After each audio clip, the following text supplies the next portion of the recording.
కృష్ణ ప్రాప్తిరస్తు అని మీరే దీవించారు. ఇక కార్తీక్ కృష్ణ నా జీవితంలోకి వచ్చేసినట్టే అని చెలరేగిపోయావు. ఈ ఇంటి కోడలుగా వచ్చి మాతో కబడ్డీ ఆడుకోవాలని చూసావు, కానీ మాతో పెట్టుకుంటే ఎలా ఉంటుందో చూసావు కదా. చూడటమే కాదండి, తెలిసొచ్చింది, తెలుగు కూడా వచ్చింది. మీరంటే ఏంటో బొమ్మ గీసినట్టు క్లియర్ గా అర్థమైంది. అర్థమైందని సింగిల్ డైలాగ్ లో చెప్తే కాదు, ఏమర్థమైందో ఎలా అర్థమైందో చెప్పు. మీరు కుర్చీలో ఉండాలి, నేను మీ కాళ్ళ దగ్గర ఉండాలి. మీ దగ్గర ఆడుకోలే తప్ప మీతో ఆడుకోవాలని చూడకూడదు. రాజా రాజా, ఇది రాజా జ్ఞానోదయం అంటే. నీకింత త్వరగా జ్ఞానోదయం అవుతుందని నేను అనుకోలేదు రాజా. రాజా, నువ్వు మారిపోయావు, పూర్తిగా మారిపోయావు రాజా.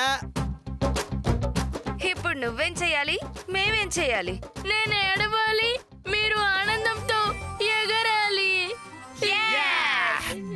మాతో పెట్టుకుంటే మాట్లాడిపోతే, ఓట్లో మిల్గడిపోతే, మాతో పెట్టుకుంటే మాట్లాడిపోతే.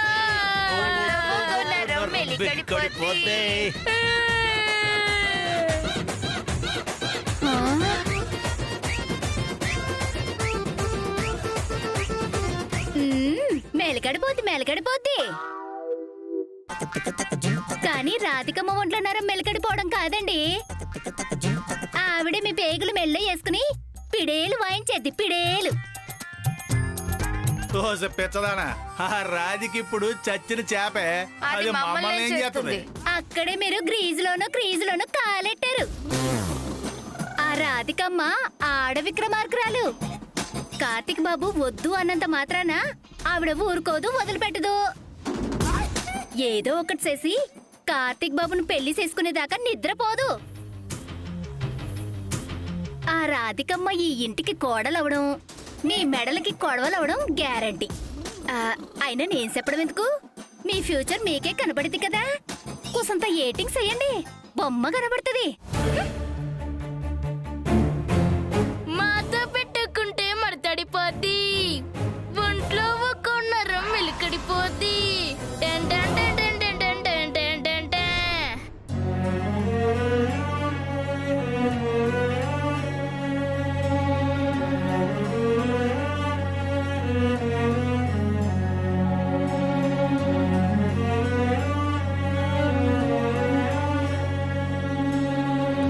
అత్తయ్య గారు, అదేంటి బాబు అక్కడే నిలబడిపోయావు? ధర్మ, అల్లుడు గారు వచ్చారు, లోపలికి రా బాబు.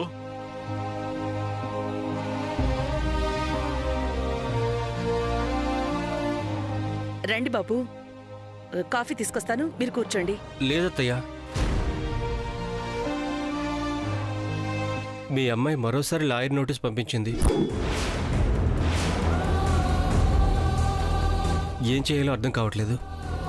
మేము ఎంతగానో చెప్పి చూసాం బాబు, ఆఖరికి కార్తీక్ కూడా చెప్పాడు. అయినా సరే తనింకా అదే మొండితనంతో ఉంది. కొన్ని రోజులు చూద్దాం బాబు, సకల్లో కాస్త కూస్తో మార్పు రావచ్చు. వెయిట్ చేసేంత టైం లేదు మావయ్య. ఇమ్మీడియట్గా నేను ఈ నోటీస్కి రిప్లై ఇవ్వాలి, లేదంటే కోర్టుకు అటెండ్ అవ్వాల్సి ఉంటుంది. కోర్టుకు అటెండ్ అయితే సకల అడిగినట్టు డివోర్స్ తీసుకోవడం తప్ప మరో మార్గం ఉండదు. అలా ఏం జరగదు.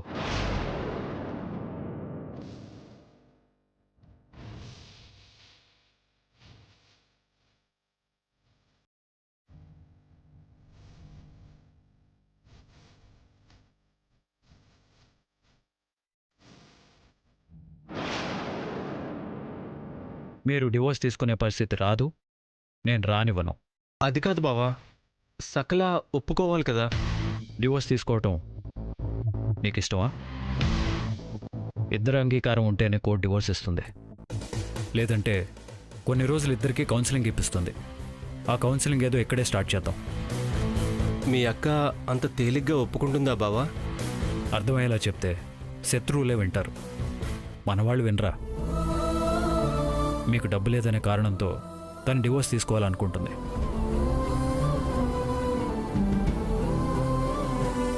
ఆ ఆలోచన నిర్ణయం ఎంత తప్పో తనకు అర్థమయ్యేలా చెప్పాలి. అందుకు కొంత టైం పట్టొచ్చు, కానీ ఏదో ఒక రోజు ఖచ్చితంగా అర్థం చేసుకుంటుంది. అందుకని అప్పటి వరకు మీరు ఇంట్లోనే ఉండండి. మీరు భలే ఉన్నారు బావగారు. మీ అక్క నన్ను ఇంట్లోకే రానివ్వడం లేదు. అలాంటిది ఇంట్లో ఉండనిస్తుందా? ఊరుకుంటుందా? అమ్మా, అక్క ఇంట్లో ఉందా? లేదురా, బయటికి వెళ్ళింది. బావగారు, నేను ఈవినింగ్ డ్యూటీ నుంచి వచ్చిన తర్వాత మాట్లాడతాను. మా అక్క చెప్పినా మీరు వెళ్ళకండి. మిమ్మల్ని నేనే ఇంట్లో ఉండమన్నానని చెప్పండి. అంటే బావగారు అది మీరు భయపడకండి, ధైర్యంగా ఉండండి. నేను చూసుకుంటాను. మా, నేను డ్యూటీకి వెళ్తున్నాను. అలాగే నాన్న.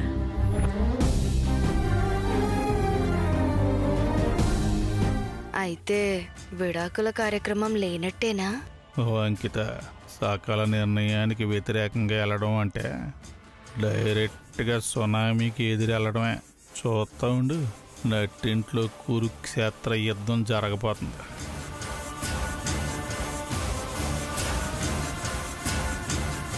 అర్జెంటుగా కాంచనవల్లి వదినకి ఫోన్ చేయాలి.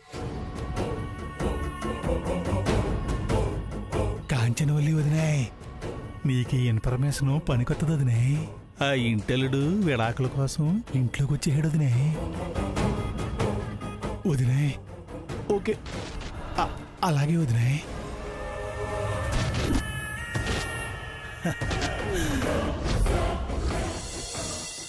అవునరా, రాధికి పెళ్లి సంబంధం కుదిరింది. అబ్బాయి శ్రవణ్ అని సాఫ్ట్వేర్ ఇంజనీర్. చాలా చాలా మంచి అబ్బాయి. అంత మంచి సంబంధం దొరకడం నిజంగా చెల్లి అదృష్టం రా. అరే, పెళ్లి ఈ నెలలోనే ఉంటుంది. అందుకని కళ్యాణ మండపం, క్యాటరింగ్ రేట్లు ఎంతలో ఉన్నాయో ఒకసారి కనుక్కొని చెప్పరా. భార్గవా, అరే, నేను మళ్ళీ మాట్లాడతాను. చెప్పమ్మా. పెళ్లి చూపుల పేరుతో కార్తీక్ చేసిన దానికి రాధే ఇప్పటికీ గుండె పగిలేలా ఏడుస్తోందిరా. రాధే నా పోలీస్ అబ్బాయి ఏడిపించింది సరిపోలేదేంట్రా? అన్నగా దాని కన్నీళ్లు తుడిచి ఓదార్చాల్సిన నువ్వు కూడా దాన్ని ఏడిపించాలంట్రా? రాధే బాధపడుతుంటే చూడాలని అటు కార్తీక్ ఇటు నువ్వు కంకణం కట్టుకున్నారా ఏంటి? ఏం మాట్లాడుతున్నావమ్మా నువ్వు? నేను చెల్లిని నేర్పించడం ఏంటి, బాధ పెట్టడం ఏంటి? రాధేని శ్రావణ్తో ఇష్టం లేని పెళ్లి చేయాలనుకుంటున్న నీ ప్రయత్నాలు తనతో కంటతడి పెట్టించగా గుండెల నిండా సంతోషాన్నిస్తుందేంట్రా? అమ్మా, మనం 1,00,000 సంబంధాలు చూసినా సరే శ్రవణ్ లాంటి మంచి సంబంధాన్ని రాధికి చూడలేం. శ్రవణ్తో పెళ్లి చేస్తున్నందుకు రాధి ఇప్పుడు బాధపడినా భవిష్యత్తులో ఖచ్చితంగా సంతోషపడుతుంది. నా జీవితం గురించి ఆలోచించి మా అన్నయ్య మంచి నిర్ణయం తీసుకున్నాడని తనకు అప్పుడు అర్థమవుతుంది. లేదురా, నా మనసుని, మనసులోని ప్రేమని మా అన్నయ్య అర్థం చేసుకోకుండా గొంతు కోశాడని బతికినంతకాలం బాధపడుతుంది. అసలు అంతకంటే ముందు అది ప్రాణాలతో ఉండాలి కదరా. అమ్మా, అలా ఏం జరగదు. నువ్వు అనవసరంగా భయపడకు. లేదురా, ఖచ్చితంగా అదే జరుగుతుంది. ఎందుకంటే మనసులో కార్తీక్ని పెట్టుకుని శ్రావణ్తో 7 అడుగులు ఎలా నడుస్తుంది? ఇష్టం లేని మనిషి పక్కన పెళ్లిపీటల మీద కూర్చోవటానికి రాధి ప్రాణం విలవిల్లాడిపోతుంది. అర్థం చేసుకోరా. అమ్మా, చెల్లితో నేను మాట్లాడి నచ్చ చెప్తాను. మరోసారి మాత్రం నువ్వు ఆ పోలీస్ ప్రస్తావన తీసుకురాకు. ఏంట్రా నచ్చ చెప్పేది? ఇంతకు ముందే నేను ఆ ప్రయత్నం చేశాను. కార్తీక్ని మర్చిపోమని, మీ అన్నయ్య చెప్పినట్టు విని శ్రావణ్ణి పెళ్లి చేసుకోమని చెప్పాను. కానీ రాధి గొంతులో ప్రాణం ఉండగా అది జరగదని దాని బాధను చూశాకే నాకు అర్థమైంది. నీకే అర్థం కావటం లేదు. ఒక అన్నగా నువ్వైనా దాని సంతోషాన్ని కోరుకో. దానికిష్టం లేని పని చేస్తావా? అమ్మా, నాకు నా చెల్లెలంటే ప్రాణం. నా చెల్లి సంతోషం కంటే నాకు ఈ లోకంలో ఏది ముఖ్యం కాదు. అందుకోసం నేనేం చేయడానికైనా వెనకాడను. కానీ పోలీసోడికి ఇచ్చి మాత్రం పెళ్లి చేయను. ఇదే విషయాన్ని రాధి అతన్ని ప్రేమిస్తున్నానని చెప్పిన రోజే చెప్పాను. ఎందుకురా పోలీస్ అబ్బాయి అంటే నీకు మొదట్నుంచి అంత కోపం? అతనికనే కాదు, అసలు ఏ పోలీసోడికి నా చెల్లినిచ్చి పెళ్లి చేయను. ఏంటి? ఏ పోలీస్కి ఇచ్చి పెళ్లి చేయవా? ఎందుకురా ప్రత్యేకించి పోలీసులకే ఇవ్వనని అంటున్నావు? రాధేని పోలీస్కిచ్చి పెళ్లి చేయటానికి ఏంటి సమస్య? మొన్న కూడా ఇదే విషయం గురించి చెప్తూ మధ్యలో ఆపేశా. చెప్పరా, రాధేని ఏ పోలీస్కి ఇచ్చి పెళ్లి చేయనని ఎందుకు అంటున్నా? ఎందుకు అంత పంతం? చెప్పరా, నిన్నే అడిగేది. పంతం కాదమ్మా, రాధి జైలు పాలు కాకుండా కాపాడుకోవాలనే ప్రయత్నం. భార్గవా, నువ్వేమంటున్నావో నాకు అర్థం కావటం లేదు. రాధి జైలు పాలు కాకుండా కాపాడుకునే ప్రయత్నం ఏంట్రా? అయినా పోలీసుని పెళ్లి చేసుకుంటే రాధి జైలు పాలు ఎందుకు అవుతుంది?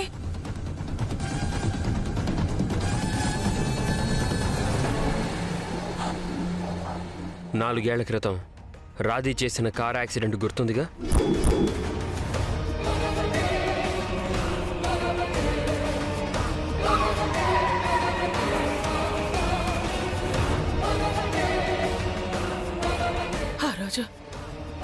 ఆ రోజు జరిగిన విషాదాన్ని అంత తేలిగ్గా ఎలా మర్చిపోగలనరా? రాధికి గుండె మరపడి జరగటానికి, నాకు కాళ్ళు పోవటానికి ఆ యాక్సిడెంటేగా కారణం. ఆ రోజు రాధి గుద్దిన కారు ఎవరిదో కాదు, ఒక పోలీస్ది.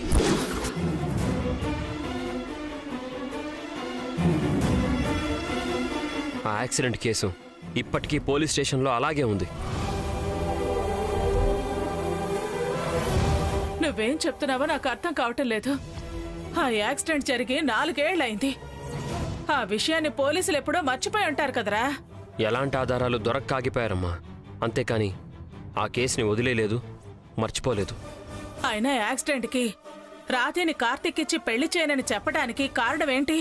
రేపు పెళ్ళైన తర్వాత రాధి ఏదో ఒక సందర్భంలో అనుకోకుండా ఆ యాక్సిడెంట్ గురించి కార్తీక్తో చెప్పే అవకాశం ఉంది, లేదా కార్తీక్ తెలుసుకునే అవకాశం ఉంది.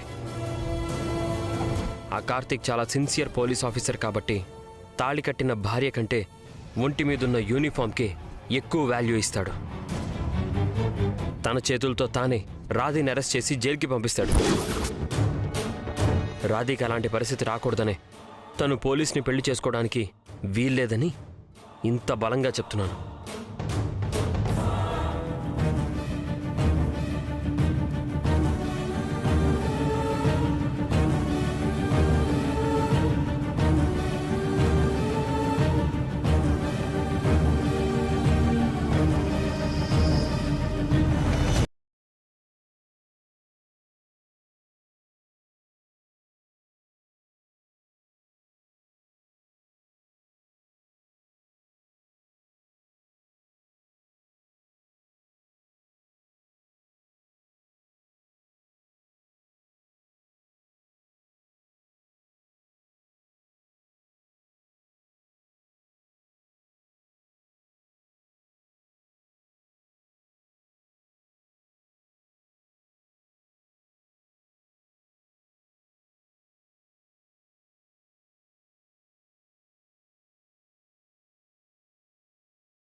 రాధి ఆ కార్తీక్ కృష్ణని మర్చిపోలేనని చెప్తోంది. అతన్ని పెళ్లి చేసుకుంటే రాధి జైలు పాలయ్యే ప్రమాదం ఉందని వీడు చెప్తున్నాడు. గురువారప్ప, ఈ సమస్యకి నువ్వే ఏదో ఒక దారి చూపించవయ్యా.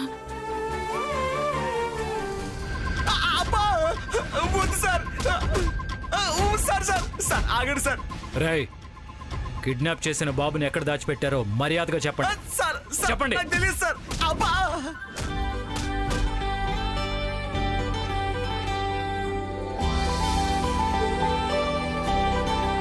అమ్మాయి అమ్మాయి అమ్మాయి అమ్మాయి అమ్మాయి సార్ క్యాబిన్ లోకి అలా డైరెక్ట్ గా వెళ్ళకూడదు. ఎందుకు వెళ్ళకూడదు? ఎందుకు వెళ్ళకూడదు? గుడ్ మార్నింగ్ సార్ వారు. సార్ వారు, గుడ్ మార్నింగ్. రేయ్, మీకు 5 నిమిషాలు టైం ఇస్తున్నాను. కిడ్నాప్ చేసిన బాబుని ఎక్కడ దాచారో చెప్పకపోతే ఒక్కొక్కడిని చంపేస్తాను. సార్, మాకు నిజంగానే తెలియదు సార్. సార్, చంపేస్తాను. వెళ్ళకూడదు వెళ్ళకూడదు అని చెప్తున్నాను కదా. ఎందుకు వెళ్ళకూడదని అడుగుతున్నాను కదా, సమాధానం చెప్పు. వెళ్ళకూడదని చెప్తున్నాను కదా. ఏయ్, ఏంటి గోలా? హాయ్ సార్ వారు. ఎందుకు వచ్చావు? మీకు రిటర్న్ గిఫ్ట్ ఇవ్వడానికి. రిటర్న్ గిఫ్ట్ ఏంటి?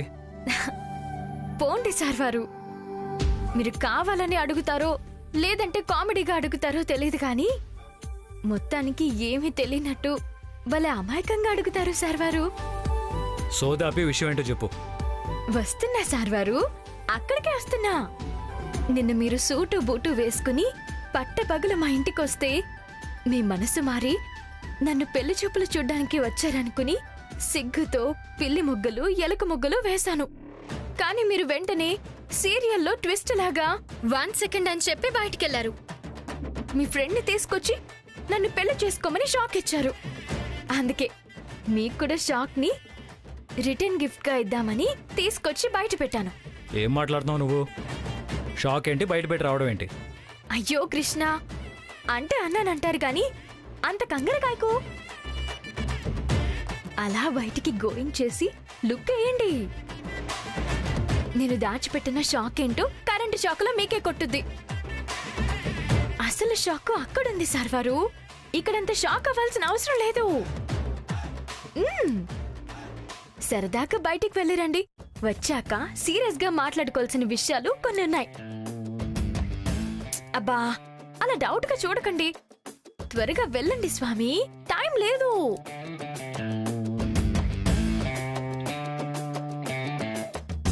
బాబాయ్, ఈ లోపు ఒక అల్లంటి చెప్పు.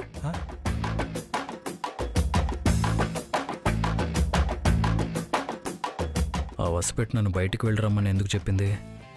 ఇక్కడ ఎవరూ లేరు, ఏమీ లేదు. మరి నన్ను ఇక్కడికి ఎందుకు పంపించింది? ఆ పిల్లకి పిచ్చి ముదిరిందో లేదంటే నాతో ఆడుకుంటుందో ఏం అర్థం కావట్లేదు. చెప్తాను, వెళ్ళి తన సంగతి ఏంటో చెబుతాను.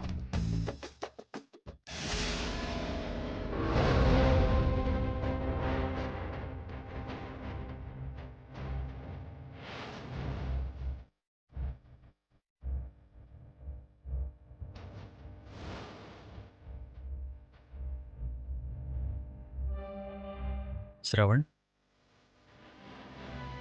వీడెందుకున్నాడు ఇక్కడ?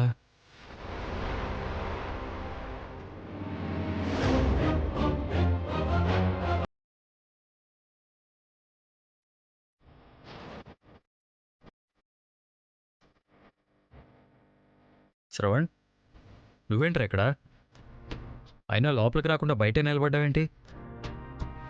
ఇప్పుడు రాధిక నీకు చెప్పుంటుంది కదా, తను కూడా నీకు షాక్ ఇస్తానని. ఈ విషయం నీకెలా తెలుసు? ఎలా అంటే ఆ షాక్ని నేనే.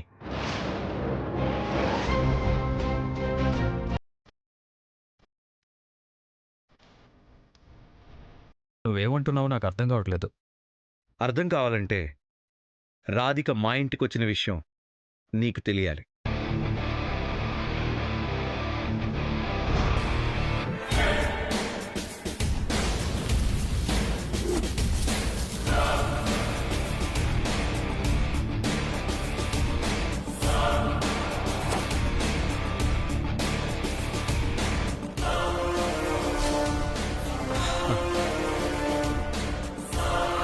రాధిక గారు, ఓ మై గాడ్, నేనెంత షాక్ అయ్యానో తెలుసా? మీరు బొమ్మలు బాగా గీస్తారని నాకు తెలుసు, కానీ అంతకంటే ఎక్కువగా సడన్ సర్ప్రైజ్లు ఇస్తారని ఇప్పుడే అర్థమైంది.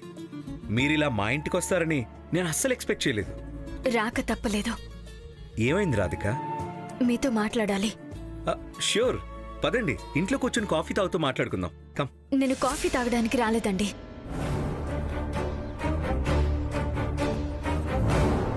నా కంట్లోంచి వస్తున్న ఈ కన్నీటికి అర్థమేంటో మీకు చెప్పడానికి వచ్చాను. ఏమైంది రాధిక గారు? Any problem? ఈ లోకంలో ప్రేమ కలిగించేంత బాధ ఇంకేదీ కలిగించదు అని అంటారు. ఇప్పుడు నా మనసులో ఉన్న బాధ, నన్ను కాల్చేస్తున్న బాధ అదే. నేను మీ ఫ్రెండ్ కార్తీక్ కృష్ణని మనస వాచ కర్మన ప్రేమించాను, ప్రేమిస్తున్నాను. ఈ గొంతులో ప్రాణం ఉన్నంత వరకు, ఈ గుండె కొట్టుకునేంత వరకు ప్రేమిస్తూనే ఉంటాను.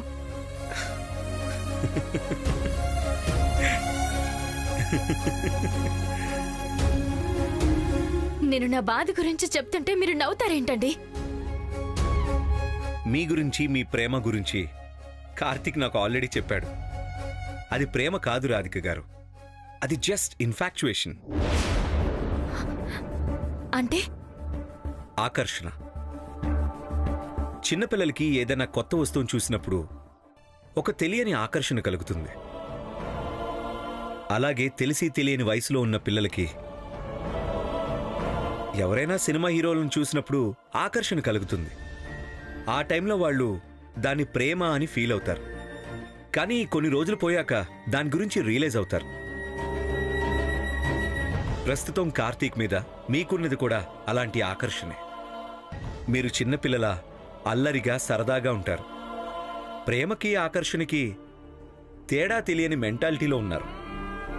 కొన్ని రోజులు పోయాక ఇదే విషయం మీకు అర్థమవుతుంది. అప్పుడు మీరు ఇప్పుడు నేను నవ్విన దానికంటే ఎక్కువ నవ్వుతారు. సహజంగా ఎదుటి వాళ్ళ అందాన్ని చూసో, చదువుని చూసో, లేదంటే డబ్బుని చూసో, లేదంటే గుణగణాలని చూసో ప్రేమిస్తారు. కానీ నేను మాత్రం నా గుండె చప్పుడిని విని ప్రేమించాను. కార్తీక్ కృష్ణ ఎలా ఉంటాడో ఏంటో చూడకుండానే నా గుండె చప్పుడు చెప్పిన ఆ క్షణంలోనే అతనిలో ప్రేమలో పడిపోయాను.